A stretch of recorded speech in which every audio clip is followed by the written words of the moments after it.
So I took the shaft and the bearings out of this agitator already, and I was saying the last day there that the pipe here is worn through. So what I'm doing is I'm putting a bushing in the bottom of it. It is a nylon bushing. I already have it on the shaft, you'll see it in a second. Then I'm obviously going to sleeve this for the bushing. So the bushing is 70mm OD on the shaft, 50mm ID for the shaft. Then this is 70mm ID and 80mm OD for the actual pipe coming down here to the impeller. So I'm going to sleeve that into it. I'm going to weld it into it there now in a second. I'll set you up for it.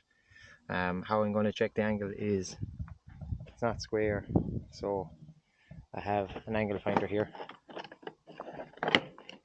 This little tool.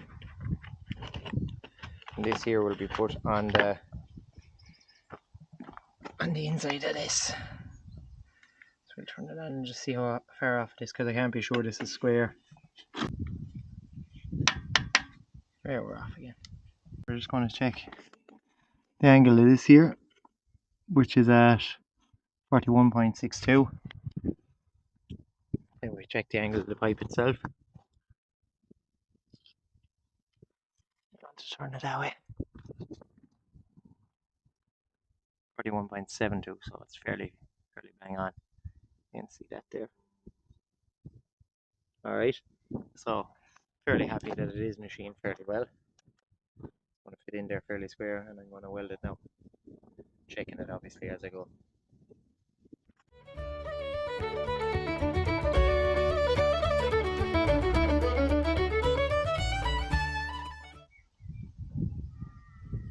Now, so the sleeve is in it there, you see it, lovely. There's an old gap down here, big old gap where it was worn out of it. That sleeve is in there now, lovely. See it here from this side. See it going up along there, and it's perfectly square, so we can shove the shaft up through the agitator here now. Now we can shove in the impeller shaft, which you see here, hanging out the back of it now at the minute.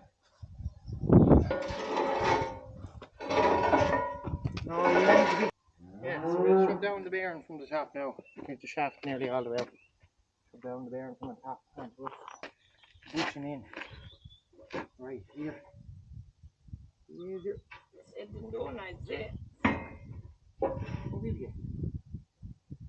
That bushing should stay in there. And what we'll do then is we'll drill a hole here, put a grease nipple into it. Alright, so we'll get the bearing. Alright, so the bearing is a pillow block style bearing. There, you see it there. It is an FSB bearing, and their part number seems to be FX10, and the part number on the bearing is UCX10. So I'm going to shove that in here now. There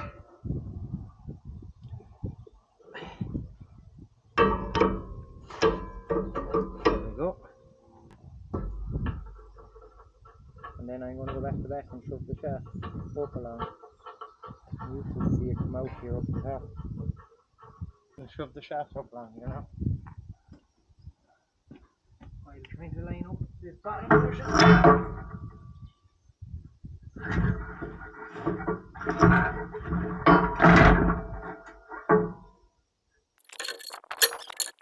What is going on?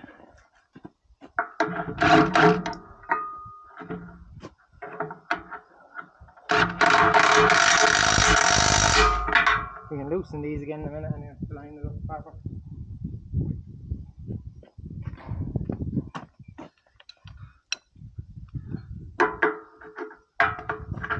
The walls here.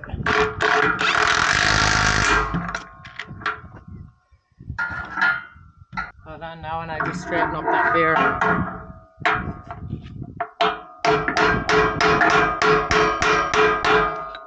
Okay, take a lift on that shaft there.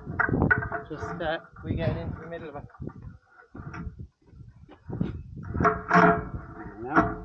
No. Huh? Hold on now. Hold on, I'll need to blast it here. Yeah. to see whether she's in line. What? I have to see whether the splines are in line. Is it at the line? I'd say it's this. No, now. No, okay. I blashed it. Hold the ball, Eddie.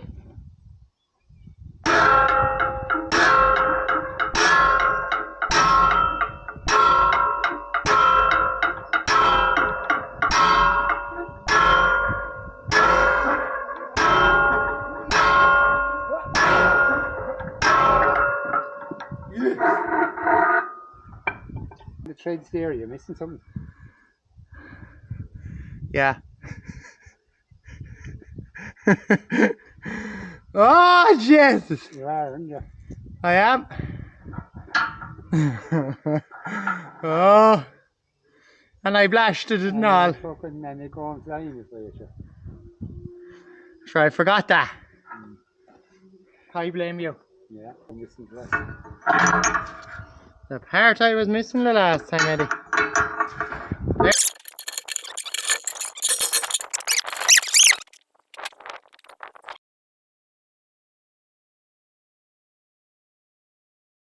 In them two colours, I use this. It's called a C spanner, and put a final bit of a tighten on them with a hammer and chisel.